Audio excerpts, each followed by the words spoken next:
എന്താ ശരിയല്ല ഈ പോരേല്. ഞാൻ പെറ്റതും കണക്ക് വന്നതും കണക്ക്. ഇപ്പൊ അതിന് മാത്രം എന്താ ഉണ്ടായേ ഉമ്മ? ഞാൻ വന്നു നിറഞ്ഞപ്പാടെ നിങ്ങൾ എന്തിനാ ഇങ്ങനെ പാത്രത്തെ ഇട്ട് പൊടി പൊടിയാക്കുന്നത്? നിങ്ങൾക്ക് എന്തെങ്കിലും ദേഷ്യം ഉണ്ടെങ്കിൽ അത് എന്നോട് കാണിച്ചാ പോരെ. എന്തിനാ പാത്രത്തെ ഇട്ട് പൊടി പൊടിയാക്കുന്നത്? എന്റെ അമ്മ, ഈ വലിയ മഹാറാണിയല്ലേ, ഏത് സമയത്ത് എണീച്ച് വരുമെന്ന് ആർക്കറിയാം. അപ്പൊ ഞങ്ങൾ ഇങ്ങനെ കാത്തിരിക്കണം അല്ലേ? ഓ, ആ സിങ്കിൽ ഒരു ലോഡ് പാത്രമുണ്ട്. അത് എന്നെ കൊണ്ട് കഴുകാൻ പറ്റുമോ? അതും ഇല്ലല്ലോ. അത് അങ്ങനെ കഴുകാണ്ട് നാറിയിരിക്കണം അല്ലേ? നിങ്ങളിപ്പോ ഞാൻ എന്ത് ചെയ്ത്? ഇക്കാക്കാനെ ജോലി കേൾക്കണ്ടേ? ഇക്കാക്കാനെ ജോലി കഴിച്ചു കഴിഞ്ഞ ശേഷം ഞാൻ വന്ന് പാത്രം കഴിയല്ലേ? പാത്രം കഴിയാൻ ഇത്തിരി ലേറ്റ് ആയി പറഞ്ഞിട്ടേ ഇടുത്തി വീഴൊന്നുമില്ലല്ലോ. ഈ മെല്ലെ വരും. അപ്പോഴേക്കും ഈ പാത്രമൊക്കെ ഇങ്ങനെ നാറിക്കൊണ്ടിരിക്കണം അല്ലേ?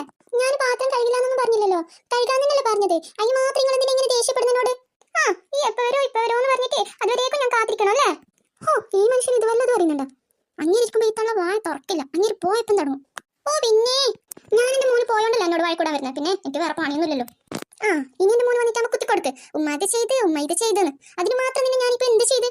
ആ ഉള്ള 2 പാത്രം കഴുകിയിട്ട് അടിച്ചു വൃത്തിയാക്കാൻ പറഞ്ഞു. വേറെ എന്താ നിന്നോട് ഞാൻ പറഞ്ഞു? വേറെ ഒന്നും പറഞ്ഞില്ലല്ലോ. അന്നേ അയൽപ്പക്കത്തുള്ളവരൊക്കെ പറഞ്ഞതാ ഈ പെണ്ണ് ശരിയില്ല, ഈ പെണ്ണ് ശരിയില്ല, അതുകൊണ്ട് ആ പെണ്ണിനെ കെട്ടണ്ടെന്നൊക്കെ. ഞാൻ അവർ പറഞ്ഞതൊന്നും കേട്ടില്ല. ഞാൻ നേരെ പോയിട്ട് എന്റെ മോൾക്ക് നിന്നെ തന്നെ ആലോചിച്ച്. ഇപ്പൊ അല്ലേ അതിന്റെ സത്യാവസ്ഥയൊക്കെ അറിയുന്നേ. ആ, എന്നോട് എന്റെ കൂട്ടുകാരൊക്കെ പറഞ്ഞു അമ്മായിയമ്മ ശരിയില്ല, അമ്മായിയമ്മ ശരിയില്ലെന്ന്. ഞാൻ പിന്നെ നിങ്ങളെ കണ്ടപ്പം പാവം പോലെ തോന്നിട്ട് ഓക്കേന്ന് പറഞ്ഞു. ഇപ്പൊ അല്ലേ അറിയുന്നേ. അല്ലോ, ഇച്ചെന്താ പറഞ്ഞേ ഞാൻ ശരിയില്ലെന്ന്? ആ, ഞാൻ ശരിയില്ല. എന്റെ മോന് നേരെ ഉണ്ടായിരുന്നെങ്കിൽ നീ ഇതൊക്കെ പറയട്ടെ. ഞാൻ എന്റെ മോനാണെങ്കിൽ ഒരു പെങ്കൂശന്. ഒക്കെ ഈ പറയുന്നത് പോലെയല്ലേ കേൾക്കുന്നത്. നിന്റെ ആട്ടത്തിനൊത്തല്ലേ ഓന് തുള്ളുന്നത്. അതുകൊണ്ടല്ലേ ഈ ഇങ്ങനെയൊക്കെ എന്നോട് സംസാരിക്കുന്നേ. അതിന് മാത്രം ഞാൻ നിങ്ങളോട് എന്താ പറഞ്ഞേ? അതിന് നിന്നെ ഇങ്ങനെ കിടന്ന് കാർന്നത്. അതെ അതെ, നീ ഒന്നും പറഞ്ഞില്ലല്ലോ. ഇനിയിപ്പോ നല്ലതായല്ലോ. മോന് വന്നിട്ടാകുമ്പോ ഈ നടന്ന പ്രശ്നങ്ങളൊക്കെ പറഞ്ഞ് കുറച്ച് കണ്ണീര് പോയിച്ച് അവനെ വശത്താക്കിയാൽ മതിയല്ലോ. വശത്താക്കിയാ പിന്നെ കുടുംബം 2ആയിട്ട് മാറുമല്ലോ. അതല്ലേ ഇപ്പൊ നിങ്ങൾക്ക് വേണ്ടത്? എന്റെ പഠിച്ചോനെ, ഈ വയസ്സാം കാലത്ത് നീ ഇങ്ങനെ പറയുന്നതൊക്കെ എനിക്ക് കേൾക്കേണ്ടി വന്നല്ലോ. നിങ്ങൾ ഞാൻ അതിന് മാത്രം എന്തുവാ ചെയ്തേ? നിങ്ങൾ എന്തിനാ ഇങ്ങനെ കിടന്ന് കാർന്നത്? ഞാൻ വന്ന പാട് പാത്രം നിലത്തെറിഞ്ഞ് പൊട്ടിച്ചതാരെ? നിങ്ങളല്ലേ?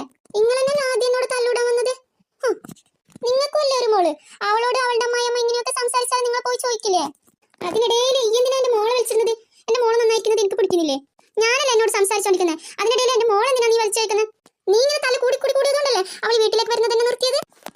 എന്റെ മോന്റെ കാതിൽ ഓരോന്ന് പറഞ്ഞപ്പോ കൊടുത്തിട്ടേ എന്റെ മോളെയും മോനെയും 2ആക്കി പിരിച്ചുവിട്ടില്ലേ? ഇത്താത്തയും അനിയനും സംസാരിക്കാതെ തന്നെ എത്ര കാലായിപ്പോ? അത് ഞാൻ ആങ്ങളെയും പെങ്ങളെയും പിരിച്ചത്. ഞാനിത് കേൾക്കണം.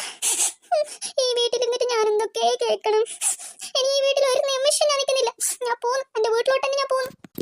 ഞാൻ ഈ വീട്ടിലിരിക്കുന്നത് നിങ്ങൾക്ക് ഒരിത്തിരി പോലും ഇഷ്ടമല്ലല്ലോ. ഞാൻ എന്റെ വീട്ടിലേക്ക് തന്നെ പോകുന്നത്. ഈ വീട്ടിലെ നിങ്ങളും നിങ്ങളുടെ മോനും മോളും ഒക്കെ സന്തോഷമായിട്ടിരിക്കട്ടാ. ഞാൻ എന്റെ ഉമ്മാന്റെ പുറത്ത് തന്നെ പോന്നു.